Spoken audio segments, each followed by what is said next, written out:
MG. If you go back 30 years, they're creating British sports cars, and now they create Chinese hatchbacks. So here's a video to explain what happened. Here's a brief history of MG.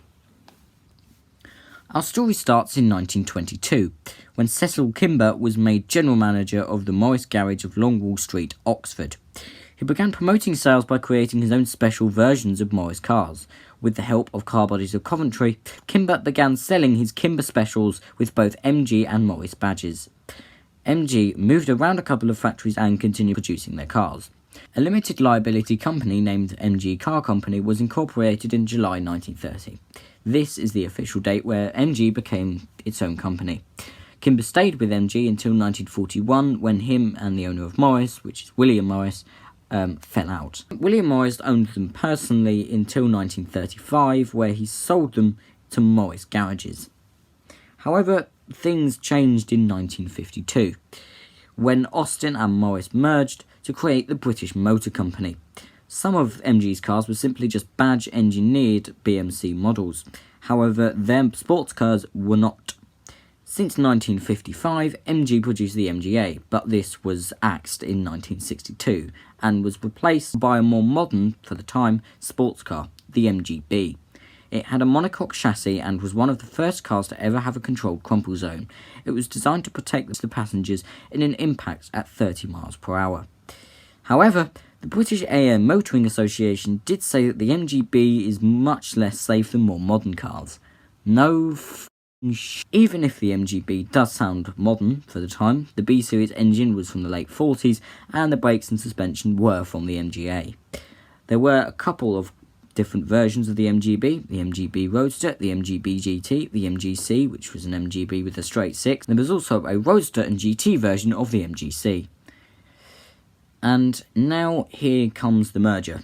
So BMC merged with Jaguar to create BMH, British Motor Holdings, who then merged with the Leyland Motor Company to create British Leyland Motor Corporation. Throughout the 70s, MG didn't really do anything. They did continue production of the MGB, however, and they gave it rubber bumpers. However, they did do something interesting with the MGB, and that interesting thing came in 1973, where they took the 3.5 litre Rover V8 and shoved it in the MGB to create the MGB GT V8.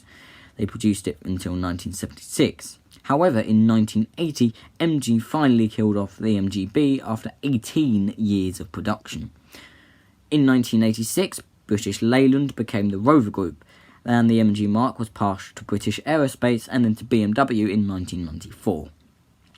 From about 1982 to the early 90s, the MG badge was only really used on sporty versions of Austin Rover models, such as the Maestro, Metro and Montego. MG didn't actually create any of their own cars until 1992. In 1991, MG saw the success of the Mazda MX-5 and thought that the desire for two-seater sports cars was back. So someone had the idea of bringing back the MGB, a car which first went into production nearly 30 years prior. However, they didn't just bring back the MGB, they revised it and modernised it first.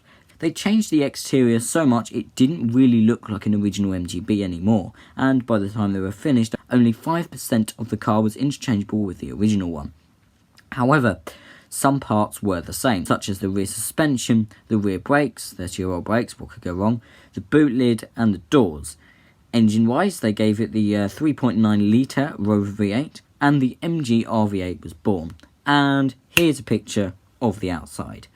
And yeah, it's not an ugly car. In fact, in my opinion, I quite like it. And here is a picture of the interior.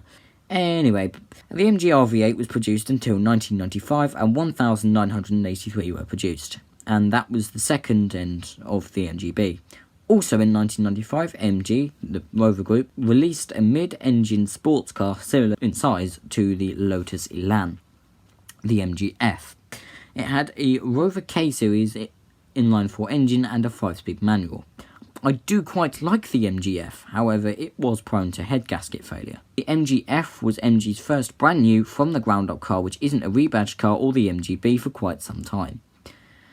MG was sold by BMW in 2000, and MG and Rover joined forces to become the MG Rover Group. And they continued producing the MGF, however they also went back to doing what they did in the 80s and sold rebadged performance versions of Rover products. These include the MG ZT, which is great, the MG ZTT, which is an estate, and the MG ZR, which might be my first car, however reliability issues are slightly putting me off. They also sold the MG ZS. In 2003, there was a 260 version of the MG ZT released, which had the Ford modular V8. Anyway, MG Rover had financial issues and went into receivership in 2005. Nanjing Automobile, a Chinese car company, bought the MG Mark and the Longbridge plant, and they restarted production of the MG6, the MG7 and the MGTF. The MGTF was an updated and redesigned MGF, which was first released in 2002. In 2007, Nanjing Automobile was bought by the Shanghai Automotive Industry Corporation, or SAIC for short. And the first all-new branded MG product for 16 years came out in 2011, the all-new MG6. MG's current lineup consists of the MG3, the MG HS, the MG ZS, and the MG6 and the MG5 EV. There's also an EV version of the ZS and a hybrid version of the HS. So, that brings our story to an end. From the MGB, a sports car which seemed to be produced for what seems like a century, to the MG6, a Chinese-built hatchback. And MG, if by some reason you are watching this, I heavily doubt that you are, but by some miracle, if you are, it's been a long time since you've released a sports car, hasn't it? Maybe think about producing another one. Just try not to make it for the next century. That is it for this video. If you did enjoy, please do go down below, leave a like and maybe subscribe. Thank you very much for watching. I hope to see you next time, and goodbye.